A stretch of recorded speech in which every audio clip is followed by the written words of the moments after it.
Good morning students. Welcome करता हूं आप सभी का पॉलीटेक्निक लिबरल लर्निंग में। एक बहुत ही सामान्य सी जानकारी है लेकिन बहुत ज़रूरी है क्योंकि बहुत सारे बच्चों को कंफ्यूज करती है।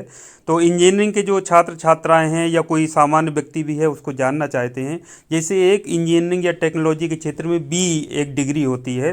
बी का फुल फॉर्म होता है बैचलर ऑफ इंजीनियरिंग, जैसा कि आप जानते हैं। और एक होता है बीटेक। बीटेक का मतलब होता है बैचलर ऑफ टेक्नोलॉजी। तो कई बार लोग बात करते हैं आपस में, कह रही है बी ज़्यादा अच्छा है करना या बीटेक करना ज़्यादा अच्छा है, दोनों में क्या कोई अंतर है या दोनों एक दूसरे के समकक्ष हैं। तो इसी संबंध में आज हम बात करेंगे। तो मैं आपको उदाहरण दे करके कुछ समझाता हूँ कि ये जो बी और बीटेक हैं दोनों में क्या अंतर है और क्या समानताएं हैं और किस तरह से दोनों एक दूसरे के समकक्ष हैं। तो हम बात कर लेते हैं। जैसे उत्तर प्रदेश की यदि हम बात करें तो यहाँ की जो टेक्निकल यूनिवर्सिटी है वो है AKTU। आप जानते भी हैं, डॉक्टर APJ अब्दुल कलाम प्राविधिक विश्वविद्यालय उत्तर प्रदेश लखनऊ या doctor APJ Abdul Kalam technical university Uttar Pradesh Lucknow, आप सभी जानते हैं। तो इस यूनिवर्सिटी से संबद्ध जो भी कॉलेज होंगे, चाहे वो सरकारी चाहे प्राइवेट चाहे एडेड जुड़े होंगे, तो वो जब अपने बच्चों को डिग्री देंगे या उनको जो डिग्री मिलेगी जो कि AKTU डिग्री देता है तो वो बीटेक के नाम पर देता है। ठीक है बच्चों। तो कोई प्रत्येक स्टेट की इस तरह से टेक्निकल यूनिवर्सिटी होती है जो कि उनसे संबंध सभी कॉलेजेस के बच्चों को डिग्री आवंटित करती है। तो वो डिग्री ये उन पर निर्भर करता है कि वो बीटेक के नाम पर दे रहे हैं या BE के नाम पर दे रहे हैं। तो जैसे यूपी की बात करें तो बीटेक के नाम पर डिग्री दी जा रही है।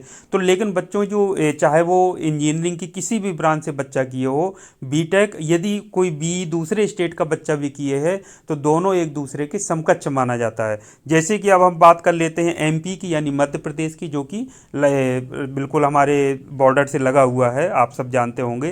तो वहाँ की जो टेक्निकल यूनिवर्सिटी है वो है RGPV यानी राजीव गांधी प्रौद्योगिकी विश्वविद्यालय।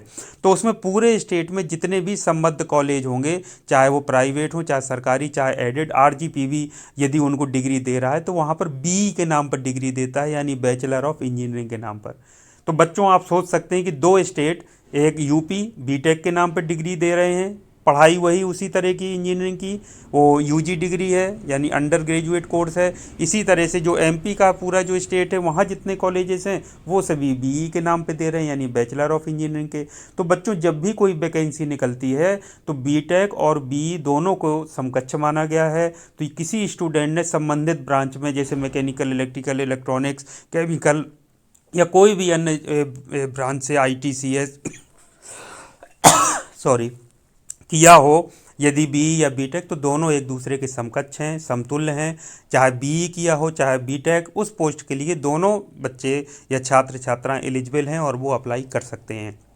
तो दोनों में कोई अंतर नहीं है। आज के समय में नेशनल लेवल पे NSQF सिलेबस लागू हो गया तो लगभग समान विषय उसी तरह से पढ़ते हैं, सब्जेक्ट्स उसी तरीके से पढ़ाए जाते हैं, वही उनका प्रोजेक्ट होता है, सारा चीज़ उसी तरह से होती है। तो दोनों में कोई अंतर नहीं है, दोनों बिल्कुल आप मान के चलिए कि बिल्कुल एक समान है। सिर्फ अंतर है यूनिवर्सिटी के ऊपर निर्भर। यूनिवर्सिटी ने डिसाइड किया प्रारंभ से कि हम बीटेक के नाम पे देंगे, दूसरे ने प्रारंभ किया कि हम BE के नाम पर देंगे। इसलिए बिल्कुल, लेकिन ज़्यादातर बच्चों को क्या लगता है, बीटेक सुनने में कहते हैं हमको ज़्यादा अच्छा लगता है, तो बैचलर ऑफ टेक्नोलॉजी बच्चों उसमें लिखा हुआ है। तो अब आपके मन में ये भी आ जाए कि उसमें तो टेक्नोलॉजी, तो जो बीटेक करे तो उसको टेक्नोलॉजिस्ट बोलना चाहिए, और जो जबकि इंजीनियरिंग किस में लिखा है, BE में बैचलर ऑफ इंजीनियरिंग यानी कि इंजीनियर, फिर उनको बोलना चाहिए। लेकिन बीटेक वाले को भी तो बच्चों इंजीनियर बोलते हैं कि नहीं। इसी तरह से BE वाला बैचलर ऑफ इंजीनियरिंग किया तो वो तो इंजीनियर है ही। तो इसी तरह से दोनों समान है, मन में किसी तरह का कोई आप मत रखिए। जहाँ भी आपको करने का मौका मिले BE बीटेक, आप उसको ज़रूर करिए, पूरी उसकी मान्यता है। बस कॉलेज आपका जो संस्थान है जहाँ से आप कर रहे हैं वो मान्यता प्राप्त होना चाहिए। तो उम्मीद करता हूँ आपको जानकारी पसंद आई होगी। इसी तरीके की उपयोगी जानकारी के साथ चैनल के साथ जुड़े रहिए। चैनल को लाइक और सब्सक्राइब करना मत भूलिएगा। आज के लिए इतना काफ़ी है। Thank you very much. आपका दिन शुभ हो।